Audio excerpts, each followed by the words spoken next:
On June 9, 2026, a wave of coordinated violence swept through the streets of Belfast.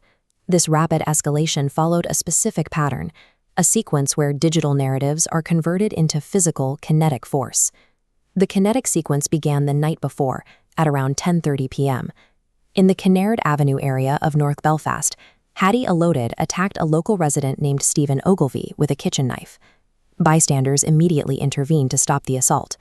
A local man, Mitiu Actiernan, utilized a hurling stick to neutralize the attacker, securing the scene until law enforcement arrived.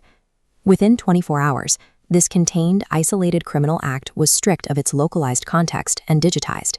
It became a trigger event used to ignite a multi-city riot. Social media platforms acted as the primary accelerant. Research from the London School of Economics shows that in the immediate aftermath of the stabbing, false claims regarding the identity and status of the attacker accumulated 155 million impressions. This process defines the digital-to-kinetic transmission belt. It is a pipeline where viral algorithms distribute inflammatory material directly to networks primed for physical mobilization. To understand how a single assault in North Belfast paralyzed a major city, we must trace the exact escalation path, from the initial data stream to the deployment of police water cannons. The evidence suggests that modern unrest follows the structural mechanics of recommendation algorithms, which now dictate the timing and target of physical mobilization. At 10:30 p.m. on Monday, bystanders captured graphic, unblurred footage of the attack. Within minutes, the video was uploaded and began circulating widely on X. The unblurred footage bypassed standard platform moderation. It remained easily accessible, serving as highly potent visual propaganda to stoke immediate public outrage across existing extremist networks. Data from the LSE reveals posts utilizing extremist narrative frameworks received 30% higher algorithmic amplification than standard content. Combined with AI-generated visuals, engagement rates soared nearly 3 times higher, accelerating the outrage loop. This algorithmic reach allowed individual agitators to act as superspreaders. Figures like Stephen Lennon, operating as Tommy Robinson, utilized this visibility to broadcast online invitations, coordinating physical street action for the following day. These mobilization efforts were amplified by the platform owner himself. Elon Musk shared protest schedules with his 240 million followers, actively endorsing the street action. Simultaneously, Rupert Lowe, leader of the Restore Britain Party, posted the phrase "Millions must go" alongside a graphic still of the attack. This explicitly framed a singular criminal act as political testification for mass demographic expulsion. This table visualizes the structural similarities across 3 distinct events. Comparing Belfast to the Southport and Southampton riots reveals a repeatable operational pattern. Each utilized a violent physical catalyst, a false demographic frame, and a viral digital mechanism to output real-world violence. Throughout this critical 24-hour window, the platform failed to apply community notes or misinformation flags to viral manipulated media, leaving the disinformation pathways entirely unrestricted. In this environment, platform architecture functions as a primary driver of geopolitical instability, shifting from a host for discussion to an engine for street-level conflict. By 4 p.m., fear had gripped the community. Foreign-owned businesses preemptively pulled down their steel shutters, with staff fleeing to self-imposed home confinement. Online, agitators framed the impending violence as liberating local neighborhoods, but on the ground, masked mobs gathered in loyalist enclaves to systematically terrorize civilian families. Near the Shankill Road, crowds executed door-to-door incursions. Amidst smoke from fireworks, rioters broke down front doors, throwing bricks through the windows of homes occupied by ethnic minority residents. These assaults specifically targeted vulnerable families. The police service had to execute emergency rescues, extracting residents, including a 2-month-old infant, from homes under imminent threat of arson. The destruction of foreign-owned property was thorough. A Romanian family's terraced house was gutted by fire, while an African-owned shop was looted and torched, leaving smoke billowing into the street. In a single night, 27 people were made homeless.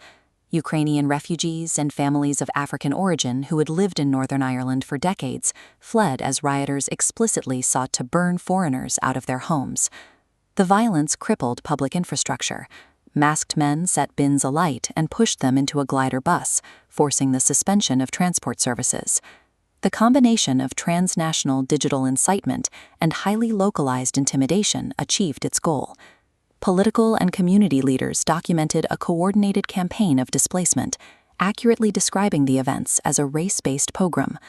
As the night progressed, the disorder evolved from residential intimidation into direct asymmetric combat with law enforcement along the Antrim Road. Hundreds of men dressed in black mobilized to target a hotel believed to house migrants. The PSNI responded by deploying armored vehicles and firing water cannons to hold the perimeter and dispersed crowds. The rioters escalated their methods, utilizing sledgehammers to smash paving stones and tear bricks from nearby properties, manufacturing heavy projectiles to launch at police lines. Operating with tactical adaptability, masked demonstrators dismantled residential garden fences, dragging the metal panels into the street to use as physical shields against the high-pressure water cannons. Fire was employed as a strict area denial tactic. Rioters set civilian vehicles and rows of wheelie bins ablaze, creating impassable barricades that blocked police movement. The crowd also breached critical public infrastructure. Rioters broke open metal fencing to access the Sandy Knowes wastewater pumping station and set fire to a Department of Infrastructure street cleaner. The resulting crossfire caused injuries on both sides of the barricades. Multiple police officers required hospital treatment for petrol bomb and masonry strikes, while an onlooker was severely injured in the head by a flying rock. Yet mere yards from the combat, segments of the crowd exhibited a carnival atmosphere. Families with young children mingled with masked men, drinking beer and posing for pictures amidst the burning wreckage. Traditional riot control relies on overwhelming force and organized geometry.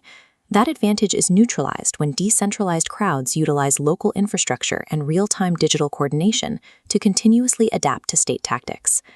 The Belfast riots fit a UK-wide pattern, where digital misinformation acts as an accelerant for public disorder, sparking kinetic violence from Glasgow to Southampton. This diagram maps the algorithmic trust deficit, tracking official police communications against high-engagement anti-state data clusters. While police reject misinformation, users overwhelmingly hold pre-existing anti-state grievances. The algorithm curates feeds so heavily that official debunking campaigns are buried under content validating rioters as legitimate actors. Northern Ireland's political leadership universally condemned the violence. First Minister Michelle O'Neill accurately summarized the tactical reality on the ground, labeling the burning of families out of their homes as disgusting cowardice. However, physical policing and political condemnation cannot solve a regulatory failure. Legislation like the Online Safety Act struggled to keep pace with the rapid development of generative AI, resulting in a significant regulatory gap during the peak of the crisis. The core vulnerability remains structural. Social media business models continue to incentivize the spread of dangerous, polarizing content because high-conflict narratives drive sustained user engagement, and engagement drives profit. Digital disinformation operates exactly like a virus. Aided by high-profile superspreaders, it mutates, bypasses fact-checking, and cuts through populations faster than the state can legislate. Until the digital-to-kinetic transmission belt is disrupted at its algorithmic root, the posting capabilities of a few distant individuals will continue to override the physical security of entire communities.